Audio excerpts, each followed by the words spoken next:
मनुष्य के 2 पुत्र थे। उनमें से छोटे पुत्र ने पिता से कहा, हे पिता, संपत्ति में से जो भाग मेरा हो वो मुझे दे दीजिए। पिता ने उन दोनों में अपनी संपत्ति बांट दी।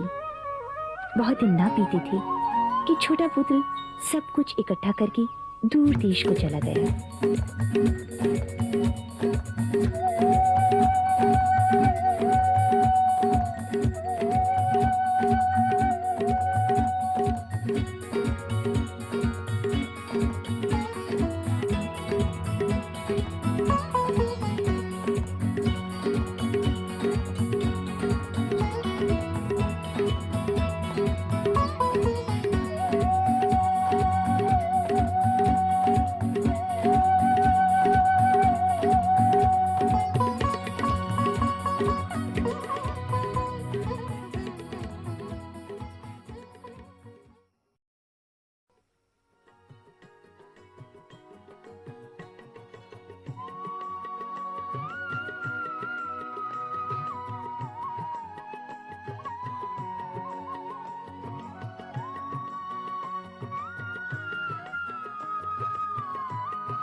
आओ बेटा आओ।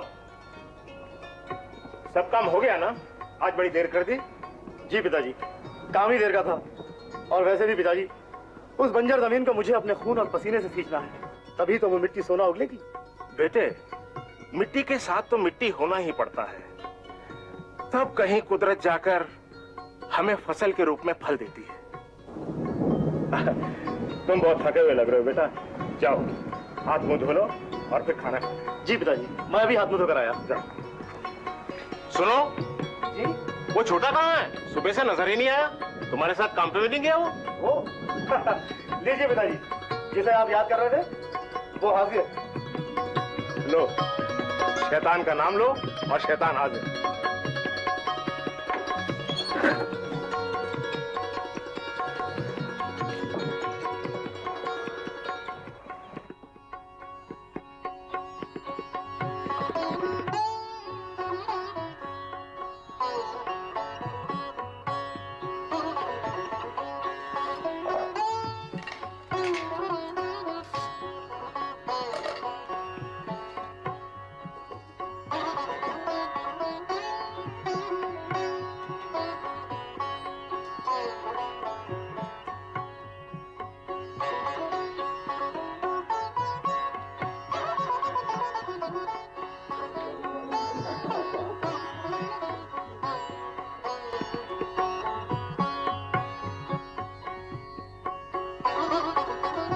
अरे भली लोगों, जब दबा के काम करते हो तो दबा के खाओ भी। जब दबा के खाओगे नहीं तो ताकत कहां से आएगी? मालिक, मेरे पास पहले ही काफी है। शर्माना नहीं चाहिए, ये तुम्हारा अपना ही घर है। तुम्हें ये सब्जी पसंद नहीं है क्या? नहीं मालिक, ऐसा नहीं, बहुत स्वादिष्ट है, मजा आ रहा है। अरे भाई, मजे लेते रहोगे तो खाओगे क्या?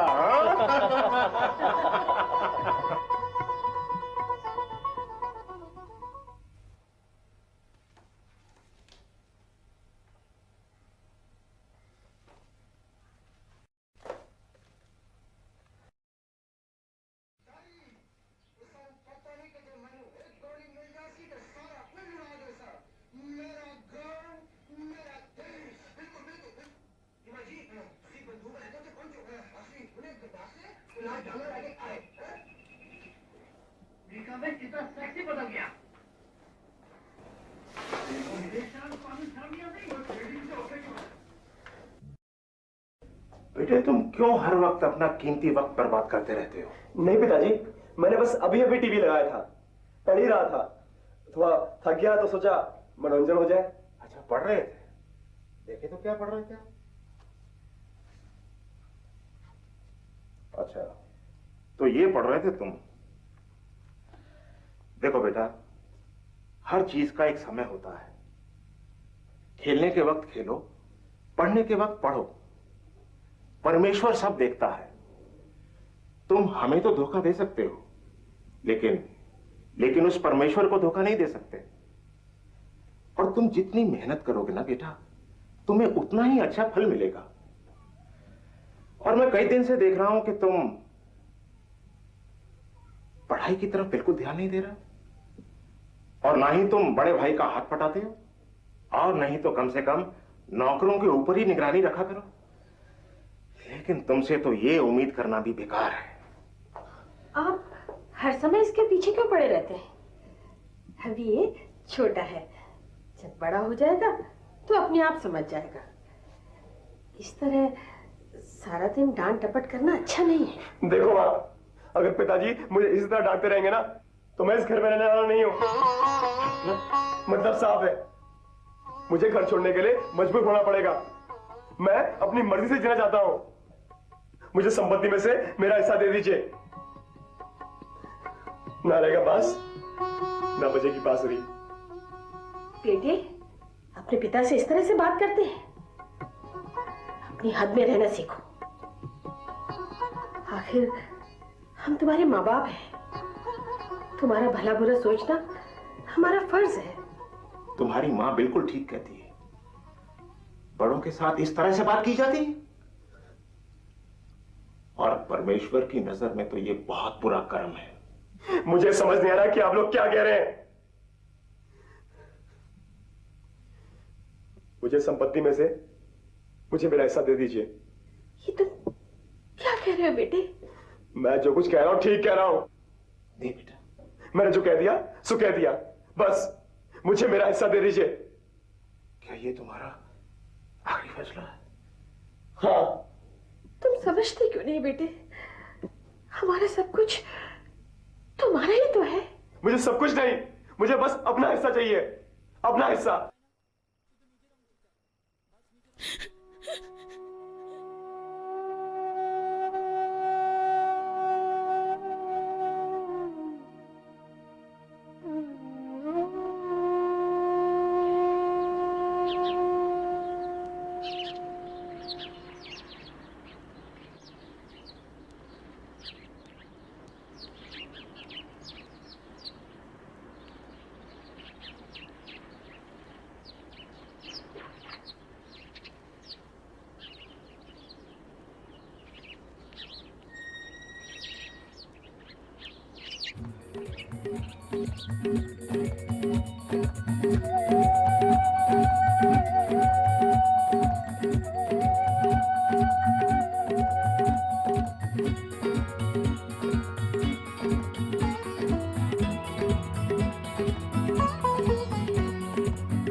कुकर्मों में सब कुछ खर्च कर चुकने के बाद वो पूरी तरह कंगाल गया।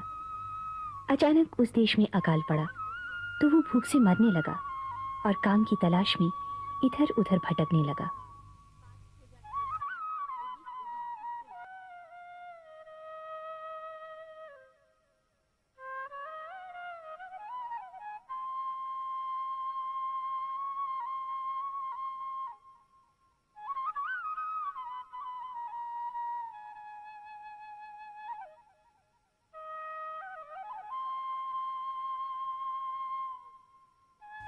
और उस देश के निवासियों में से एक के यहाँ जा पड़ा। उसने उसे अपने खेतों में सुअर चराने के लिए भेजा। अरे भाई क्या बात है, अंदर क्यों चले आ रहे हो? मालिक, मैं काम की तलाश में घूम रहा हूँ। जो भी काम हो मैं करने के लिए तैयार हूँ। बहुत दिनों से खाना नहीं खाया है मालिक, मैं भूख से मरा जा रहा हूँ मालिक।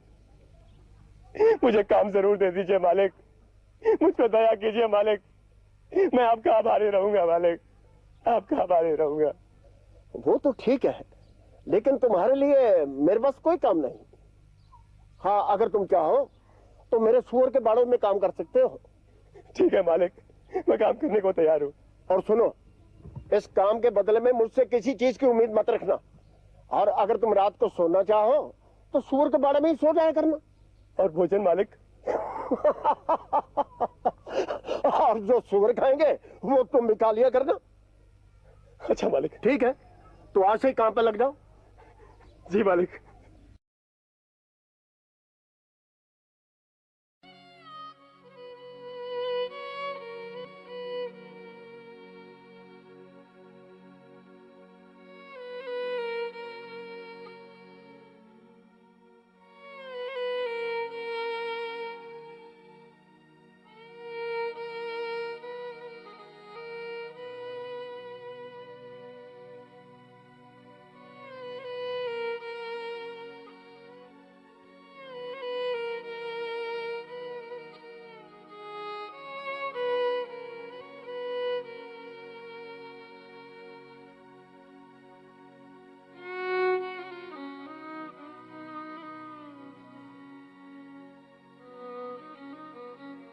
जब वो अपने आप में आया तब कहने लगा, मेरे पिता के कितने ही मजदूरों को भोजन से अधिक खाना मिलता है और मैं यहाँ भूखा मर रहा हूँ। तो क्या खाओगे आज? हाँ, बताओ क्या खाएगा मेरे बेटा? आलू के पराठे। ओल मेरे बेटा क्या खाएगा बता? खीर।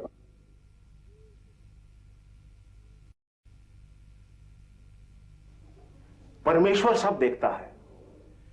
तुम हमें तो धोखा दे सकते हो, लेकिन उस परमेश्वर को धोखा नहीं दे सकते। पिताजी, मैंने स्वर्ग के विरुद्ध और आपकी दृष्टि में बहुत बड़ा पाप किया है। अब इस योग्य भी नहीं रहा कि आपका पुत्र कहलाऊं। पिताजी, मुझे एक नौकर के रूप में स्वीकार कर लीजिए। मुझे क्षमा कर दीजिए पिताजी, मुझे क्षमा कर दीजिए।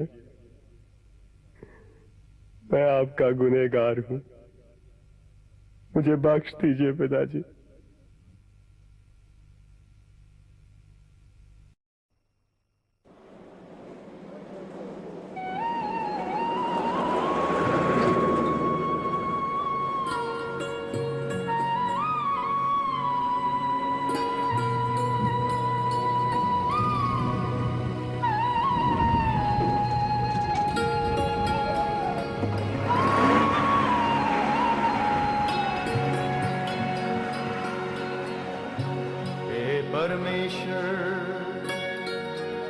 मुझको जांच और परख, ओ मुझको जांच और परख, मेरे मन और हृदय को परख, क्योंकि मैं अकेला चलता रहा, क्योंकि मैं अकेला चलता रहा, अकेला चलता रहा। ओ हे परमेश्वर, हे परमेश्वर, मुझको जांच और परख, ओ मुझको जांच और परख, मेरे मन और हृदय को परख, मेरे मन और हृदय को परख, क्योंकि मैं अकेला चलता रहा, क्योंकि मैं अकेला चलता रहा, अकेला चलता रहा।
पिताजी, मैंने स्वर्ग के विरुद्ध आपकी दृष्टि में बहुत बड़ा पाप किया है पिताजी। मैं तो अब इस योग्य भी नहीं रहा कि आपका बेटा कहलाऊं। मुझे माफ कर दीजिए पिताजी, मुझे क्षमा कर दीजिए, मैं आपका गुनहगार हूँ पिताजी। अरे नहीं बेटा, नहीं, रोते नहीं। तुम तो मेरे दिल के टुकड़े हो बेटे, मेरी जान हो तुम। मुझे पूरी उम्मीद थी कि तुम एक दिन जरूर वापस आओगे मेरे लाल। मैं हर वक्त तुम्हारा इंतजार करता रहता था और तुम्हारी माँ रात रात पर जागती रहती थी और रोती रहती थी बेटे। पिताजी, मैंने आपकी आज्ञा का पालन ना करके बहुत बड़ा पाप किया है, बहुत बड़ा पाप किया है। मुझे माफ कर दीजिए पिताजी, मुझे क्षमा कर दीजिए, मुझे बस एक मौका और दीजिए पिताजी, बस एक और मौका। मैं ऐसी गलती कभी नहीं करूंगा पिताजी, कभी नहीं करूंगा। बेटा बेटा बेटा, अरे तुझे तो देखते ही मैं अपने सारे दुख भूल गया हूँ। सुबह का भूला अगर शाम को घर में वापस आ जाए तो उसे भूला नहीं कहते बेटा। हम तो तुम्हारी उम्मीद बिल्कुल खो चुके थे, लेकिन तुम हमारे पास सही सलामत पहुंच गए बेटा। एक बाप के लिए इससे खुशी की बात और क्या हो सकती है कि उसका भटका हुआ बेटा सही सलामत घर में वापस आ जाए। अरे लाल,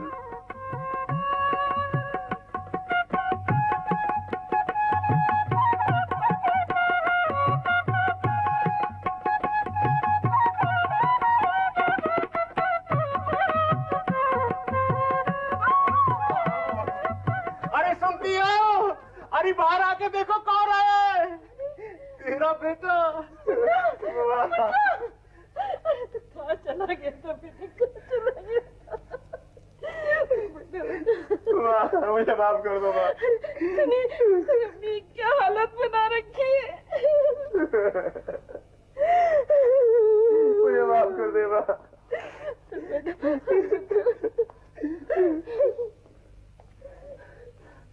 अरे गांव वालों, अरे सुनते हो, मेरा बेटा जो खो गया था आज वापिस आ गया है। जो मर गया था वो जी उठा है। अरे रामू, शामू, घसीटा, अरे कहाँ हो तुम सब लोग? मेरे बेटे के लिए नए वस्त्र लेकर आओ, उसके हाथों के लिए सोने की अंगूठी लेकर आओ, उसके पांव के लिए नए जूते खरीद कर लाओ। अरे सारे गांव को दावत पे बुलाओ ताकि हम मिलकर भोजन करें और खुशियां मनाएं।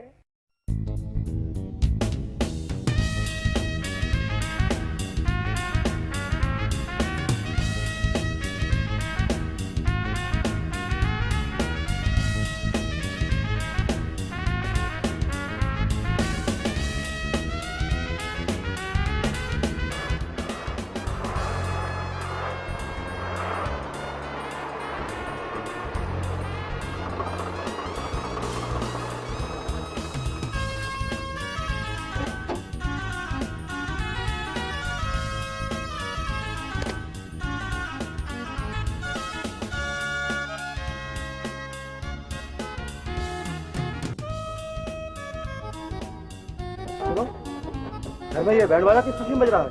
हजूर, छोटे मालिक आए हैं। छोटे मालिक? आपके छोटे भैया घर बार से लौट आए हैं। उनके वापस आने की खुशी में मालिक ने आसपास के लोगों को खाने पे बुलाया है। हजूर अंदर चलिए, मालिक आपका इंतजार कर रहे हैं।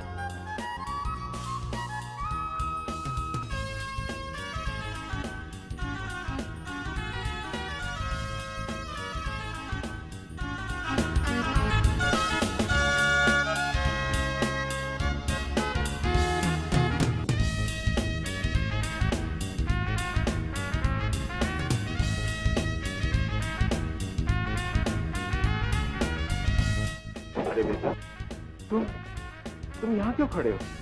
पिताजी, ये सब क्या हो रहा है और किसके लिए हो रहा है?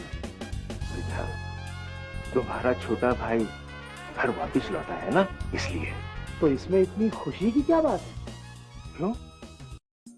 तुम्हारा छोटा भाई इतने अरसे के बाद घर लौटा है, इससे बड़ी खुशी की बात और क्या हो सकती है? पिताजी, आप मेरी मेहनत और ईमानदारी का बहुत अच्छा सिला दे रहे हैं मुझे। नहीं बेटा, तुम मुझे गलत समझ रहे हो। चलो अंदर चल के अपने भाई से मिलो। उसी भाई से जो अपना हिस्सा लेकर आपको और मुझे ठुकरा कर ये घर छोड़कर चला गया। आपने मुझे तो कभी भी मेरे मित्रों के साथ खुशी मनाने का मौका नहीं दिया। तुम तो हमेशा मेरे साथ हो। मेरा जो कुछ भी है वो तुम्हारा है। ये मौका ऐसी बातें करने का नहीं है बेटे, बल्कि ये खुशी मनाने का है।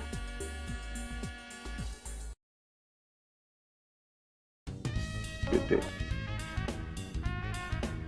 तुम्हारा छोटा भाई मर गया था, अब जी उठा। वो अब से खो गया था बेटा,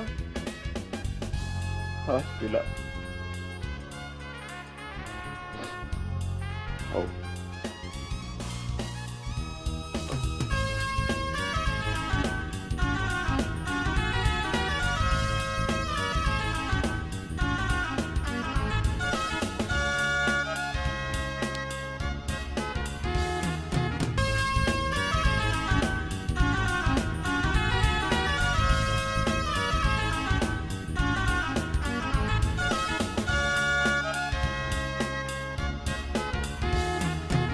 आज से लगभग 2000 वर्ष पहले प्रभु यीशु मसीह इस दुनिया में सुसमाचार सुनाते और कहानियों के द्वारा लोगों को समझाते थे कि अपने पापों से पश्चाताप करें। आज हम भी अपने पिता परमेश्वर को छोड़कर उड़ाऊ पुत्र के समान ही संसार के बुरे कामों में अपनी जिंदगी व्यतीत कर रहे हैं और भटक गए हैं। सबने अपना अपना रास्ता चुन लिया, परंतु जीवित पिता परमेश्वर स्वर्ग से सबको देख रहा है और चाहता है कि सब लोग अपने अपने पापों से मन फिराकर और पश्चाताप करके पिता परमेश्वर के पास लौट आएं।